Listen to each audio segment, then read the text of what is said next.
Hello, welcome to Creativity Boost podcast. Have you ever wondered why many people are stuck in a place of depression, anxiety, PTSD, and whatever you want to call it? Well, in today's conversation, I brought on an expert and a survivor, right? A suicide survivor who's going to walk us through all of those problems and give us practicable and applicable solutions that can help us go from depression to creative inspiration and live our best lives. If that sounds good to you, stick around as we get this conversation started.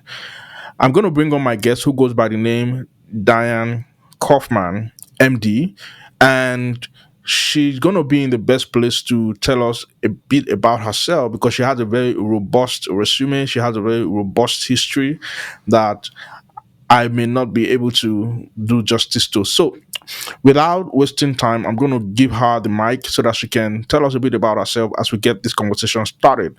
Hi, Dan. Welcome to the Hello. show. Hi, thank you so much. I'm glad to be with you. Absolutely. Do you want to tell us a bit about yourself as we get this started?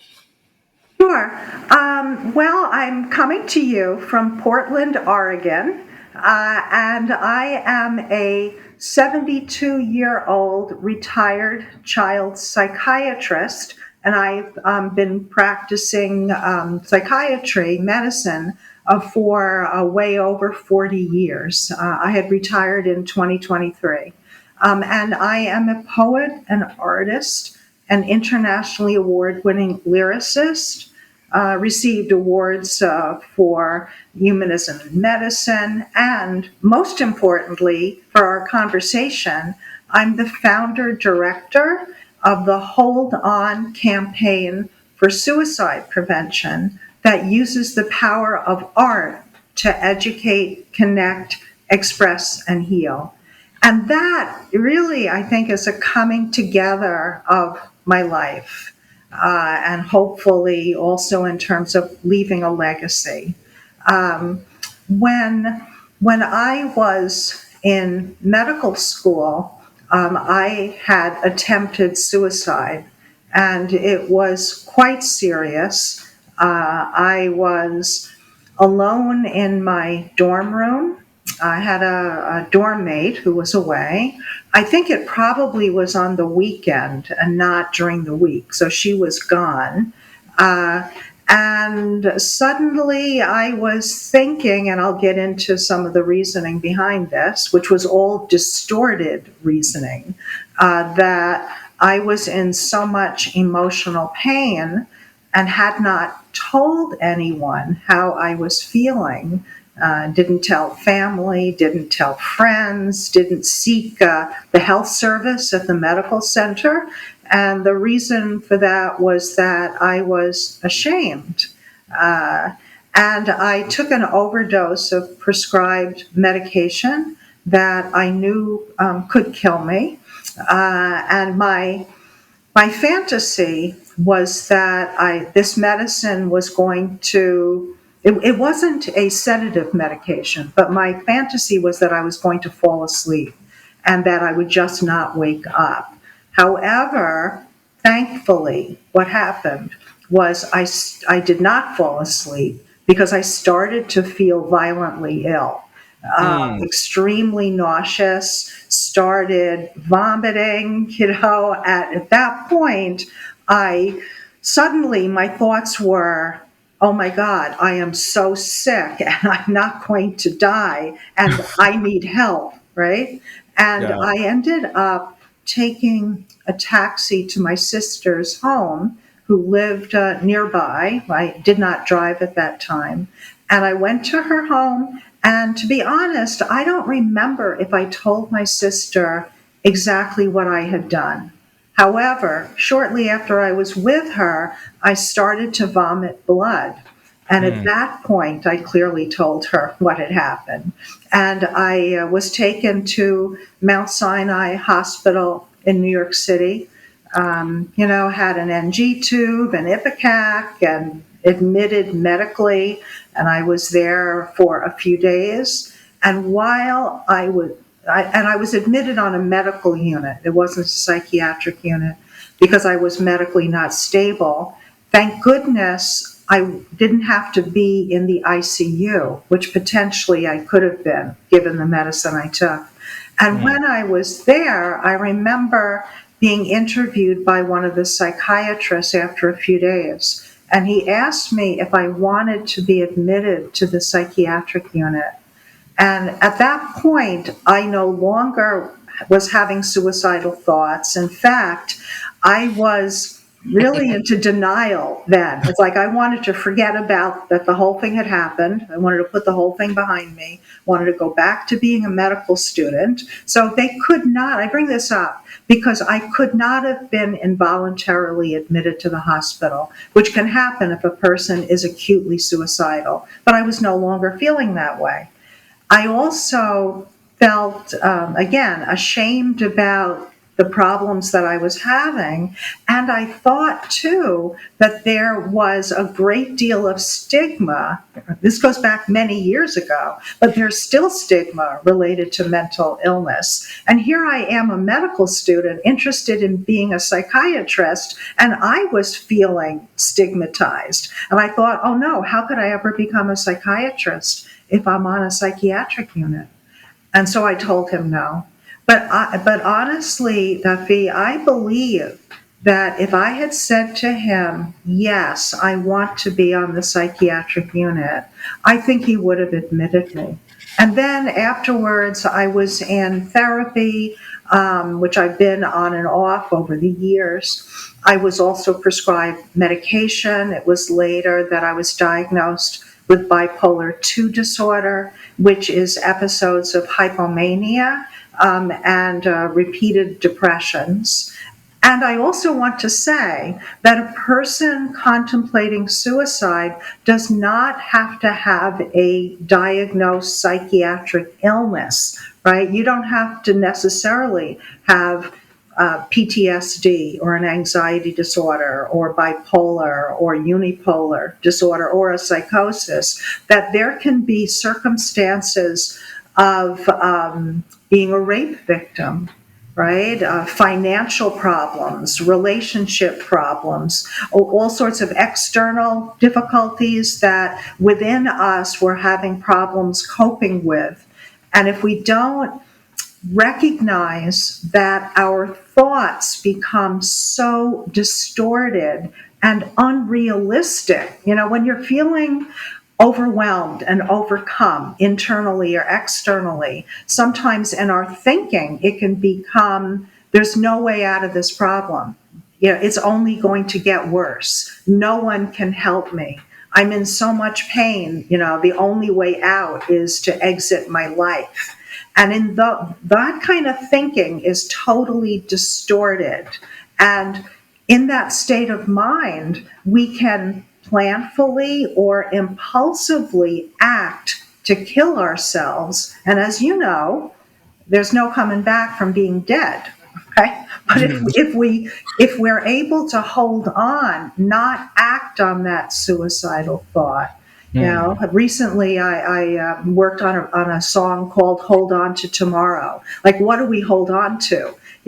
Do we hold on to faith, religion, family, one's children?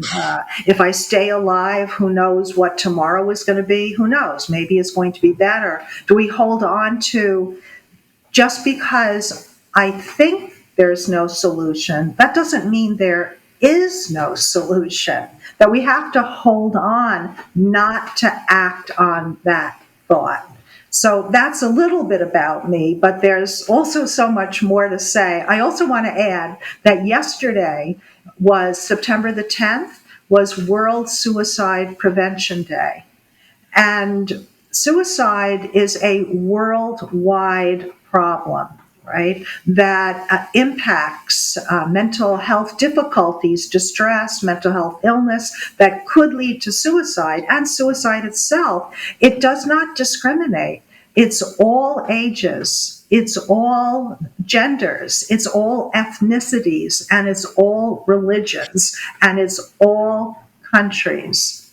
In the United States, where I am, suicide overall is the 11th leading cause of death, and it's the second leading cause of death for ages 10 to 34 years old.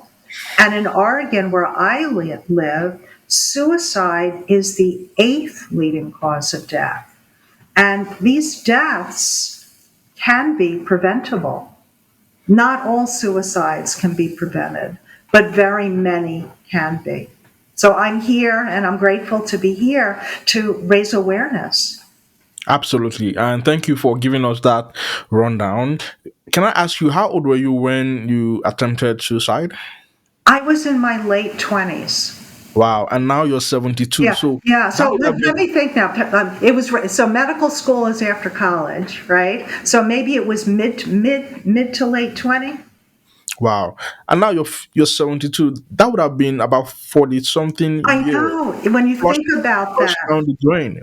the, Wow. all that life Hmm. to develop, right? Learn, grow, contribute, right? Hmm. I have a daughter. I have grandchildren. I've Wow. done creative works, right? Just yesterday on September the 10th, and I'm happy and proud to share this. There was the announcement of the Create Resilience Youth Art Contest for suicide prevention winners. And that was through the Hold On campaign for suicide prevention. And we had 20 young people in Oregon, ages 13 to 20, who submitted creative works on the theme of how to improve youth mental health. And there was poetry, story, essay, painting, photography, and even a comic strip. And all that would not have happened, right? All the good, right, would not have happened if I had ended my life. Wow. Absolutely. And that goes out as a source of inspiration to someone out there who probably will be contemplating suicide or is contemplating suicide right now. I'm probably just looking for some content online to either pacify or justify that feeling. And maybe you just stumbled on this podcast right now and you're contemplating suicide. You're hearing from someone who initially contemplated suicide in her mid to late 20s, and thankfully, her plan did not go through. But today she's 72 and she has been able to tap into the inner core of her creativity and her purpose. And she's glad that she held on. In fact, that has spurred her on to have a campaign called the Hold On campaign. So if you're listening to this and you're contemplating suicide, our word to you today is hold on. Now, back to the conversation. At what point did you discover that creative burst within you? Being a medical student, being a medical doctor, I see that you have actually, found purpose in expressing your creative side. So, at what point in your journey did you discover that part of you? Good question, and thanks for asking it because it's been a learning experience, and I'm going to explain what I mean. So, prior to that suicide attempt, I actually was keeping like a diary for myself. And it was in my diary, I had poetry. So there was poetry that I was writing. Hmm. And there, it was not meant for publication. It was just the way that I was expressing myself, get my feelings out. Those poems had suicidal content in them. Now, one could say that as long as I was writing, creating, I was not hurting myself. I was safely expressing myself. But when I look back, and I still have that diary, that there was one poem that I wrote, and it talks about how I was in the lecture hall at the medical school and they were giving a talk on depression, and it was my birthday. And I'm writing about that. And in the lower corner of my handwritten poem, it says suicidal ideations from life's frustrations. And then Mm, there's a series of other poems leading into one poem that it was, in a sense, such a dangerous poem. I'm writing that no one loves me, no one can love me, and that no one has ever loved me, but all not true, and mm, that I'll have to kill myself so I can hide once more. Those are lines in the poem. So, what I want to, and then I think shortly thereafter, I made the suicide attempt. So, I do want to say this, that if one is in tremendous emotional distress, right, which potentially could lead up to suicidal thinking and behavior, right, that I needed help. I needed to tell someone, in addition to writing that poem. What I'm trying to say is the poem ultimately did not save me, right? My creativity was helping me to release what was going on in my mind.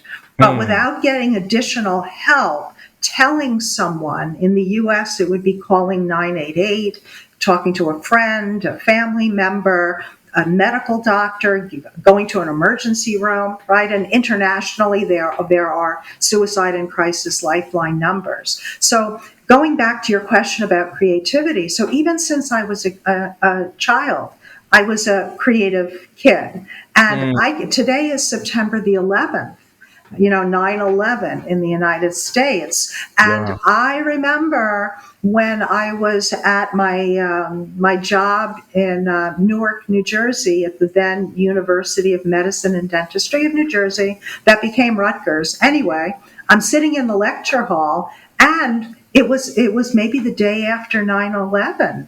And there was the grand rounds was I think people from the Red Cross were talking about emergencies, and was referencing 9/11. And my friend and colleague, Dr. Jacob Lindenthal, he turned to me and he said, "You should write a poem about this." And I wrote a poem about 9/11, and then a year later also wrote another memorial poem about 9/11. And then, as in medical school, I started writing songs, and so it went on. There was an experience that I had while I was working in psychiatry. I wrote a poem called America's Children Are Singing, inspired by the Walt Whitman poem, I Hear America Singing. But my poem was about the despair of children and our people listening to them. So creativity has been a part of my life for a long time. But what happened specifically around suicide was back in 2019, a friend of mine who was a work colleague. Her name is Stacy, and she was a psychiatric nurse practitioner. And we were working together when I was at my first job in Portland, Oregon. Well, one day I'm looking on Facebook, and I no longer was at that job. I was at Mm, another job. I'm on Facebook and I see that my friend and someone I admired as a professional, caring, compassionate. I used to think, oh, if somebody needed mental health help, I'd send them to Stacy. I read she had died, and she mm, was only 48 years old. And mm. I contacted a mutual friend who'd also worked at that agency, and I learned that Stacy had developed a severe major depression. She could no longer work. She was receiving mental health treatment. Her mother had come to stay with her to help take care of the children. And it ended up Stacy jumped off a bridge Wow. and left two sets of young twins Wow. behind. And I was absolutely shocked and devastated at the loss of this wonderful woman. And I felt Duffy, that her mental illness, which is physical illness, it's a physical illness of the brain, right? Mm. It's not calling for attention. It's not weakness of character. It's as real physically as having an asthma attack or having diabetes.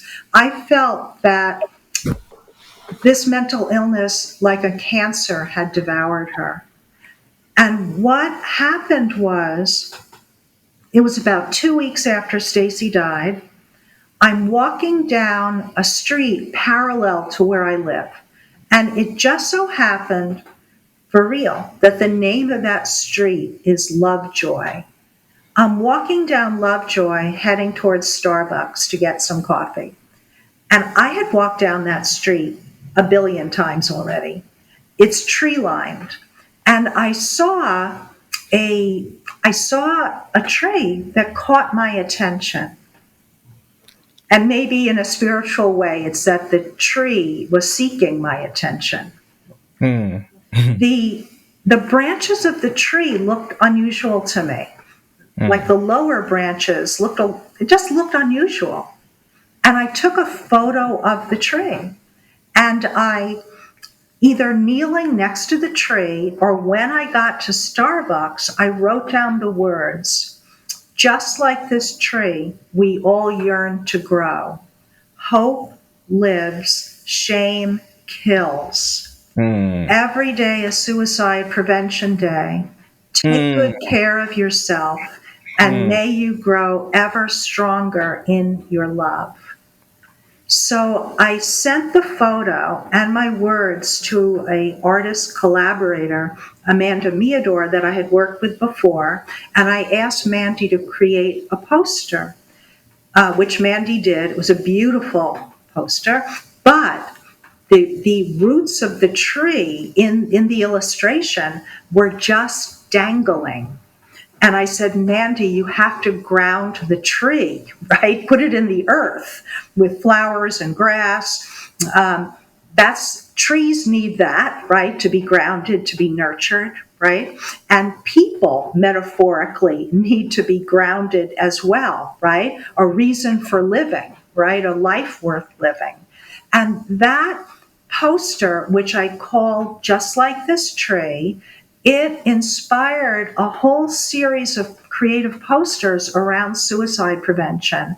And I called them Creative Lifelines, which stood for Creative Lifelines Reach Out with Compassion and Creativity to Help Save Lives. And so there was one for mothers and children, fathers and children, help for the helpers, bullying, the military, shine a healing light about silence, shame, and stigma. And I even had Just Like This Tree blown up with the help of a business called Vistaprint to 7 feet tall. And I bring it to NAMI Walks, which is the National Alliance on Mental Illness, and that 7 foot tall banner with the poster, it's so beautiful, and it speaks so clearly around suicide, right? Because we need to start a conversation and not be afraid to start the conversation. And at this point, I want to share with you something else about stigma and shame. You Mm. know, I had never shared my mental health story. Maybe I told one or two people, if that, until I was in my 60s. Mm. And what happened was, I was at a local conference on suicide prevention that was being held in a church. And at least I believe it was a church, like maybe a church associated with a school. And I had gone there to share with people about Just Like This Tree and the other work that I was doing. And I get a tap on the shoulder. And someone says, oh, someone on the panel couldn't come. Could you be on the panel? And I think they asked me because they knew I was a psychiatrist. So I said, sure. So I'm the fourth person or fifth person that's going to be saying a few words. And I noticed that everyone, there was two young people and a mother of a youth that had some mental health difficulties, and everyone sharing their mental health story.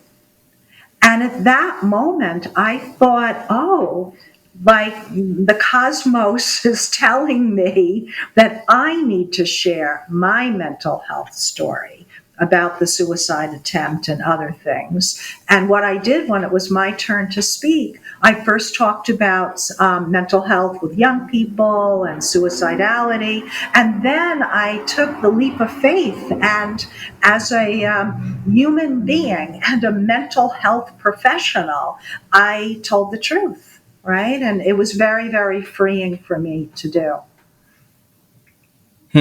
Wow, that's quite the story.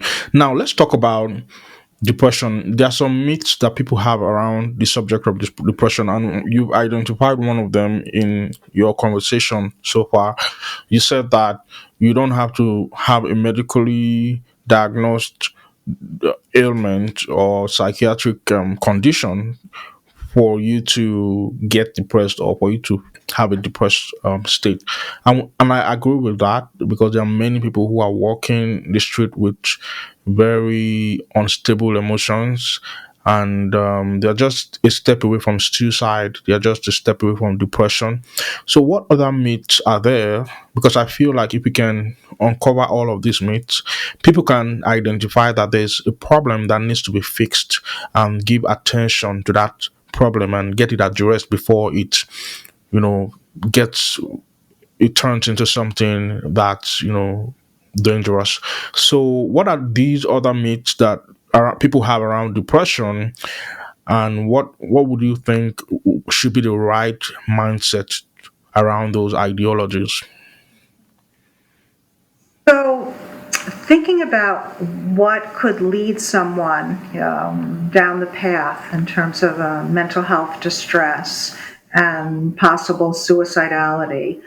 First, I want to say a few words about, let's say, psychiatric illness. So, when sometimes we may not, it's through lack of knowledge, right? That sometimes we may think, well, I'm just feeling very sad, right? Hmm. Or it's not a big deal, right? Or I met someone recently, actually, who was talking about that. It was almost as if he didn't believe that there was something called major depression. It's like, well, he was like saying, well, I've been sad and I've been in a bad way and I got out of it. So why can't these people, recover quickly, right? But it can be a actual physical illness, right? So with a major depression, it could be the person they're having trouble sleeping, right? So now they can't fall asleep, they're waking up during the night, or perhaps they're waking up early in the morning. And this is not just one night this is happening. This is repeatedly. There's a change in their sleep pattern. It could be the opposite. The person is now feeling so exhausted that they're sleeping too much. And again, that's not their common way. There can be, with major depression, there can be change in appetite. The person knows that they should be eating, but they're now not eating, right? Or they're starting to eat too much. A person could they're having a difficult time sustaining their attention. They might have had hobbies or things that they used to be doing. Now they've lost interest in them, right? Another thing could be that they're withdrawing socially, right? They're being late to work. Their hygiene is off. Everything is changing. And this is not just I'm feeling sad, I'm having a bad day. That if these changes are going on and the person is having a low mood, right? They start thinking, I'm a failure, nothing ever works out for me. There's no point to being alive. I wish I were dead. I want to be dead. A person might start giving away things, right, to their friends, right, but not explaining, what's happening. A person, even in a state of major depression, could develop psychotic symptoms. But if we're not aware that some of these symptoms can be related to a psychiatric illness and that it's because of the illness that our thinking gets distorted. It's not like, oh, I can trust my own thoughts. It's no, these thoughts are being generated because I have at this point a bona fide mental illness. So I just want to mention that because sometimes a person could say, and maybe it's not out of meanness of spirit, they're just thinking, well, why doesn't the person just, quote, snap out of it? But you can't snap out of diabetes. You can't snap out of an asthma attack, right? So knowledge is important. Another aspect is a person could, I mentioned bipolar earlier, and I mentioned the word hypomania. There's hypomania and there's mania. Bipolar 1 disorder, Roman numeral 1, is depression and mania. Mania is when a person tremendously, and again, this is not related to using drugs. It's not related to your personality. It's a physical illness. All of a sudden, the person doesn't need any sleep. They don't need any sleep because they feel that they have so much energy, right? Then they're talking a mile a minute. They're talking too quickly that a person may not even understand what they're saying. They're jumping around from word to word. They may be punning their words, right? Different topics. Their mood becomes expansive. They could even be delusional. I'm the head of my company. I have the cure for cancer. They're over-sexualized. All of a sudden, they're promiscuous, and they used to not be like that. There's extremely impulsive, gambling, running into debt, pleasure seeking without thinking of the consequences. And it's totally out of the person's normal behavior. That's not them. That's mania. But, and this is so treacherous, the person who's manic does not realize they're manic. Okay? It's only the people around them that know. Another thing is a person's mood could be exuberant, happy, joyous. It could also be they're irritable and angry. And sometimes their mood is going back and forth very quickly. And in a manic state, a person could be acting to harm themselves. And then hypomania, what's interesting about hypomania is that hypomania is an upswing in your mood. So it could be, and for me, it was like, I want to do more things. I'm more creative. I'm going to reach out to more friends. I'm going to try new things. I may need a little less sleep. Have a bit more energy.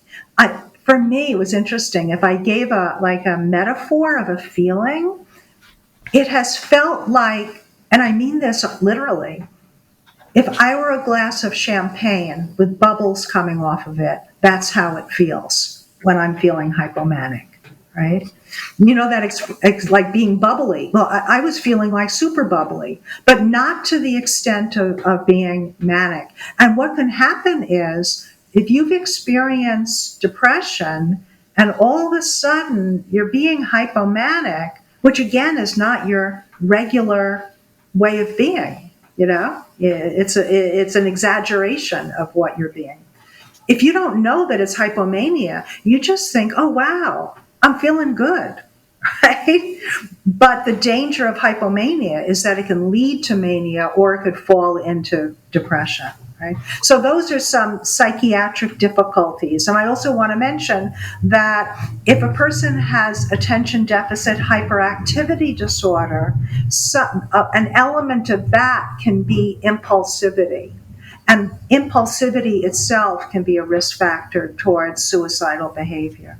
But going on to other reasons why a person could develop suicidal thinking, some of this has to do with emotional regulation. You know, that's kind of a catchphrase. But when I'm feeling overwhelmed, right? When I'm faced with rejection, right? Let's say there's a relationship problem, and I'm now separated, or I'm being faced with a divorce, and I'm having all sorts of emotions related to that, right?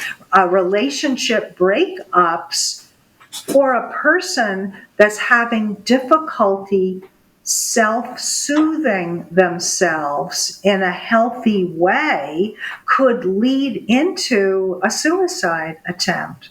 So there also are circumstances. Let's say someone is facing financial ruin, right? Hmm. And they don't know what to do, right?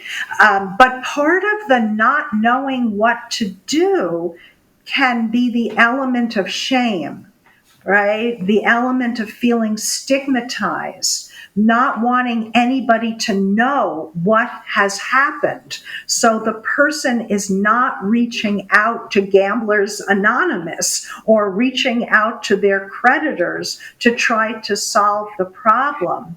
So part of this is also related to, and I think this is where prevention can become immediate, like get rid of your gun, right? A big cause, which I haven't mentioned, is if you have a weapon at home, a gun, there are more suicides in the United States from a weapon than Hmm. homicides.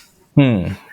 And there shouldn't be homicides or suicides, but I want to say that if you have a weapon at home and you're facing all these stressors, or you have a psychiatric illness, you're much more likely to end up dead if you're becoming suicidal. Hmm. Wow, that's such a profound analysis. Now, what to way forward, right? Because the theme of our conversation is actually from depression to creative inspiration. We are trying to provide some solutions, and I believe you've covered some of them already.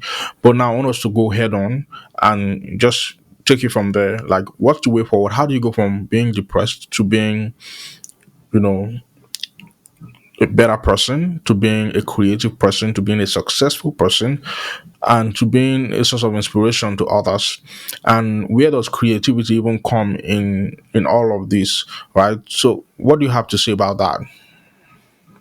So I'll give a real life example of this. So a number of years ago, I wrote a poem thinking about my patients, my young patients who were Hmm. facing mental health challenges. And the poem was titled Don't Give Up. And it goes on, don't give up even though you want to. And then one of the lines in the poem is, there will be a better now, even when you don't see how. Now, I want to say that for me, although I was writing this poem for my patients, I couldn't have written this poem if I myself hadn't felt like giving up at times. In Hmm. fact, my suicide attempt was I had totally given up. Right? So in taking my thoughts, so here I am with my patients, and I'm feeling empathic towards them, right? I'm feeling I want to help them, right? And I want to help myself as a mental health provider to be able to help them. And I took the step of expressing all that creatively in writing my thoughts down. So part of it is writing down your thinking, Hmm. what's going on. And those heartfelt thoughts, it could be ideas, right? Metaphors, that you're expressing yourself in. And that poem became a lyric. And I went on Upwork, which is a freelance site, looking for a collaborators, a singer songwriter. And there was a woman named Mia Stegner, and she added a few lines to the poem that I had written. And I also looked at it and I added some phrases, which was interesting because in writing it, it also became the lyric is a conversation. It's as if the song is speaking to you, right? And there's one phrase in it. It's saying, "Okay, okay, like, are you listening?" Right? And so I share that too, because you can have an idea, express it creatively, collaborate with others, improve it, right? Then it became a song. Then I collaborated with, of course, the producer of it, Ramaya Jackson. And then I reached out to an animator, Lucia Martinez Rojas, and it became an animated music video. And then in the music video, at the end of it, it talks about that reaching out for help is the first step, right? And I think we all need to be, I think from youth onwards, we need to be encouraged that it's okay to reach out for help, right? Mm. That it's not weakness to reach out for help, it's strength to reach out for help. Right? So instead of reaching for the gun or the pills or the noose, we need to reach out for help. And so this is an example of taking at least for me, like a real life situation. How can we help someone? How can I help myself, and how can I help someone else? And to take a creative approach to this. So for me, it was writing a poem that became a lyric, that became a song, that became a music video, which became a suicide prevention outreach. Wow. All that happened. And so it could be someone listening. They may say, well, I'm not a poet, right? But I'm Mm. not talking about being a poet like you're winning a Pulitzer Prize of poetry. I'm talking about the art of putting your words down, right, on paper. And then I want to say that there can be tremendous satisfaction in the painting, right, or the photography, or the writing, or the dance of crafting what you're doing, right? Of choosing the melodic word, of choosing the right metaphor, creating the beat of the song. So let's say a person is in distress and they're expressing that creatively, that as you're creating it, it may be also that you're feeling less distressed because now the part of your brain that's activated, right, is the problem solving, creative, associative part of your brain wiring. So in the act of creating itself, and there's been documentation that all sorts of neurotransmitters are released during creativity, right? The stress hormones go down, and the more pleasurable hormones that give us that experience, like dopamine and serotonin, they go up. Mm. And your heart rate, if it's been accelerated in the act of creativity, it goes down. Your breathing becomes, more like less stressed out. So when we're creative, people might experience getting in the creative zone, right? Like the zone of creativity. You're in the zone where the only thing you're thinking about is like you're one with your creative work. So that can be very healing. Again, as I brought up earlier, if you're experiencing symptoms of a mental illness or you're having suicidal thoughts, I strongly advise you need to do your creative work, but seek the help from your therapist, your doctor, your family, your friends, your faith community. Because we all know of creative artists who've died by suicide. Hmm. That's wonderful. Thank you so much for all of those amazing suggestions and recommendations. I think this is a great place to bring our conversation to a close. But before we do, I'd like you to share with us any parting words of advice, any parting words of wisdom that you would like us to leave this conversation with, and potentially any ways we can also connect with you if you'd like. Now would be a good time to tell us. Thank you. So, the organization again is the Hold On Campaign for Suicide Prevention, and you can reach that at www.holdoncampaign.org. There's also a Facebook page and Instagram, and I'd like to say where there is life, there is hope. Hmm.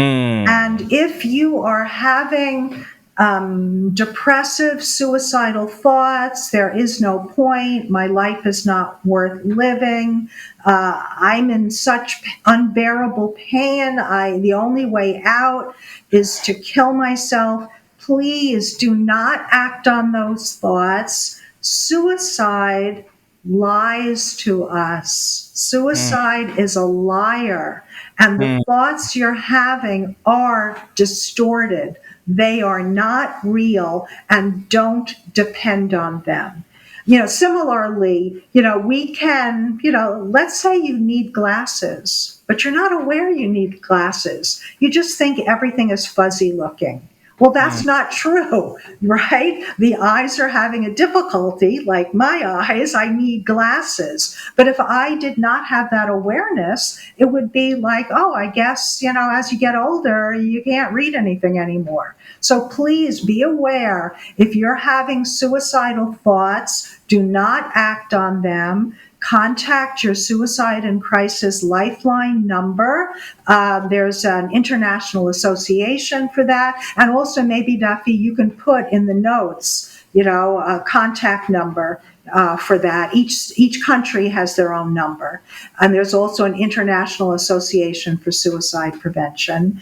And as long as we're creating, and I would say long live creativity, right? Hmm.